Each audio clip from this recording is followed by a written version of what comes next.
Science has managed to split the atom, map the brain, and even predict decisions before you become aware of them. Yet it still hasn't answered the most intimate question of all. Why is there someone here experiencing all of this? Why did blind matter one day become experience? Why did the universe light up from within? And the more science advances, the stranger this question becomes, because maybe it hasn't actually discovered consciousness. It has only surrounded the mystery, and now comes the uncomfortable part. 3,000 years ago, Vedanta was already saying something radical. Consciousness is not produced by things, it is what makes every experience possible. It is not an object in the world, it is the light behind every object. It is not the thought, it is what perceives the thought. And if that is true, then the biggest mistake of your life was not misunderstanding the universe. It was misunderstanding who you are, because maybe you were never that voice in your head, nor this body that ages, nor this identity you try to sustain every day. Maybe there is something deeper in you, more silent, more ancient, something that simply observes the mind, time, and fear passing by. And if that is real, then the question is not what consciousness is. The question is, who is hearing these words right now? Science tries to solve consciousness with technology, but 3,000 years ago, in India, Vedanta was already looking in the right direction. They did not look outward. They did not analyze the world. They did not try to explain matter. They turned their attention inward, in silence, observing their own experience as it unfolded. And it was this way, without instruments, without theories. Simply by looking, that they began to notice something strange. Thoughts appeared on their own. Memories came and went. The mind moved without control. And yet there was something there, silent, constant, perceiving all of it. And that was the discovery. Consciousness does not arise inside the mind. It is that within which the mind appears. And this is not something distant. It is happening to you right now as you listen to these words. Thoughts continue to arise in your mind without asking permission. Some make sense, others are random. Others try to analyze all of this, but you do not choose which thought comes before it appears. It simply arises, complete, unexpected, and the moment it appears, you notice it, without effort, without needing to do anything. This happens all the time. Thoughts come and go as if they had a life of their own, and yet you remain here, watching all of it happen.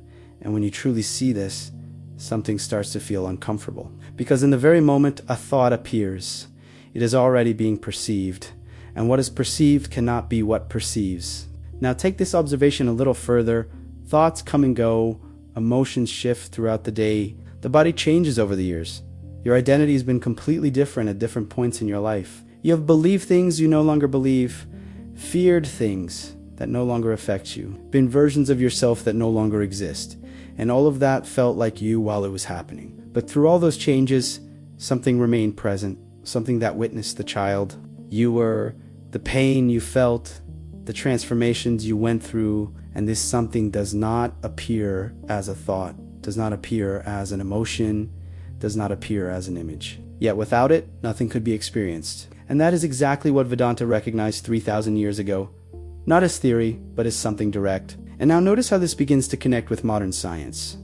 Today we know that what we call the self is constructed by the brain. A narrative formed by memory, language, and neural patterns that constantly reorganize themselves. This self changes, adapts, can disappear in certain states, can even be completely reconstructed. It is not fixed, not solid, not permanent. But there is one detail that still does not fully fit into this explanation. Even when identity changes, experience continues, something is still perceiving all of this. And this begins to point to the same place Vedanta pointed to long ago, that the mistake is not in consciousness. The mistake is in believing that you are what appears within it. And if you are not that, then what exactly is here right now, observing all of this? When this question arises for the first time, something interesting happens. The mind immediately tries to respond. It tries to point to a place, a sensation, an idea of who you are, but everything it finds is something that can also be perceived. Thoughts trying to explain. Images trying to represent small bodily sensations that seem to offer a clue, but none of them hold as a final answer, because all of them appear and disappear, and even this attempt to find an answer is being observed. And this is where things start to feel truly strange, because what you are trying to find does not present itself as something that can be seen. It does not become an object. It does not enter the field of what you can point to. Now, observe this directly, without trying to understand, simply noticing. You can hear sounds around you, feel the weight of your body, watch thoughts passing by, even observe the sense of being here right now. But all of this is being perceived by something that does not appear alongside these things, and this is extremely subtle, because it does not draw attention. It has no form, no movement, it does not change with the experience. And maybe that is why it has gone unnoticed your entire life. Not because it was hidden, but because it is what makes everything else perceivable. And Vedanta saw exactly this, not as an abstract idea, but as something evident when attention turns inward. And when we look at modern science, something similar begins to emerge in an unexpected way. Researchers have found that the sense of identity depends on specific brain networks, especially those linked to self-referential processing. And when the activity of these networks decreases, as in deep meditative states, the sense of self begins to weaken, sometimes even disappearing temporarily. Yet experience does not disappear. Perception remains. Consciousness continues. And this creates a difficult tension to resolve, because if identity can disappear but experience continues, then perhaps what perceives was never that identity to begin with. And the longer you stay with this, without rushing to resolve it, the more a kind of inversion begins to take place. Instead of trying to find this presence as if it were something hidden, a new possibility starts to emerge, that it was never an object to be found, but that which has always been here, perceiving everything. And this changes the direction of the search completely, because you are no longer looking for something, you are looking from it. And when this shift begins to happen, a deeper question arises. If this can never be seen as an object, then why have you spent your entire life trying to find yourself in what appears? And when this search begins to fail, when you try to find this presence as if it were hidden somewhere inside you, something curious happens.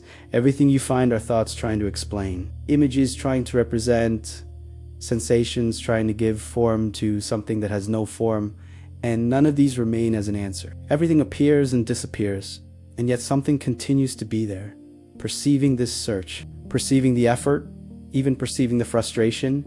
And this is where the inversion deepens, because maybe the problem is not that you have not found it yet, but that you have been looking in the wrong way, as if this were something that could be seen from the outside. Now look more carefully.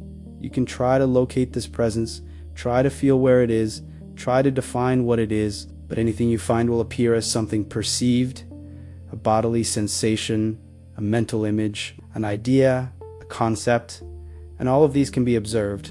So none of them can be the final answer. And this begins to create a different kind of understanding, not based on finding something new, but on recognizing what has always been here. Because this presence does not need to appear in order to exist. It is what allows anything to appear, and that is why it never enters the field of what can be seen. And at this point, Vedanta makes a statement that seems simple, but is deeply transformative. You are not something that needs to find consciousness. You are consciousness itself, not as an idea, not as a concept, but as that which is already perceiving all of this right now. And this does not depend on belief. It does not depend on fully understanding, because it is already happening. You are already seeing, already perceiving, already here. And maybe that is why it went unnoticed for so long. Because you were never looking in the right direction, always trying to find something within experience, without noticing what makes all experience possible. And when this begins to make sense, even subtly, something inside you shifts position. You stop trying to define yourself by what appears. Thoughts, emotions, identity, story, and begin to see that all of it is content passing through, and that you do not need to hold on to any of it to exist. But this opens a new question. If you are this presence that observes, then what happens to everything you always believed yourself to be? And more importantly, what happens to fear, to control, to the need to sustain an identity that was never stable? And as this perception deepens, even gently, something inevitably begins to change in the way you live. Not because you decided to change, but because the foundation of your identity begins to shift. What once felt completely personal starts to feel like something that is simply happening. Thoughts still arise, emotions still appear, the body still reacts, life continues, but there is no longer the same level of fusion with all of it. as if a subtle distance had formed between you and what you used to call me. And this distance is not coldness. It is not disconnection. It is clarity. It is seeing that you do not have to be carried away by everything that passes through the mind. And this directly touches suffering, because much of psychological pain comes from total identification with thoughts and emotions. You believe everything the mind says, react to everything as if it were absolute truth. Try to control, avoid, hold, resist, and this creates a constant cycle of tension. But when this identification begins to loosen, something changes. The thought may still say you are not enough, but it no longer has the same weight. The emotion may still arise, but it no longer defines who you are.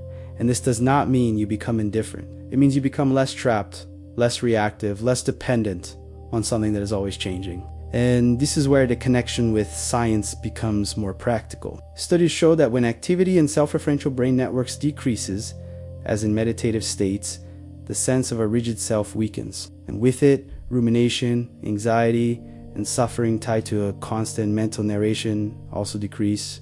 Not because problems disappear, but because your relationship with them changes. And this echoes what Vedanta has always pointed to. Suffering does not come only from experience. It comes from identification with what is transient. And when that identification begins to dissolve, experience continues, but the weight changes. But this realization can also bring a deep discomfort.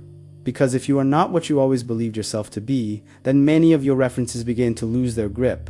The need for control, the search for validation, the constant fear of losing something, all of it starts to be questioned. And this can feel like emptiness at first, as if something is being taken away. But maybe that emptiness is not lack. Maybe it is space.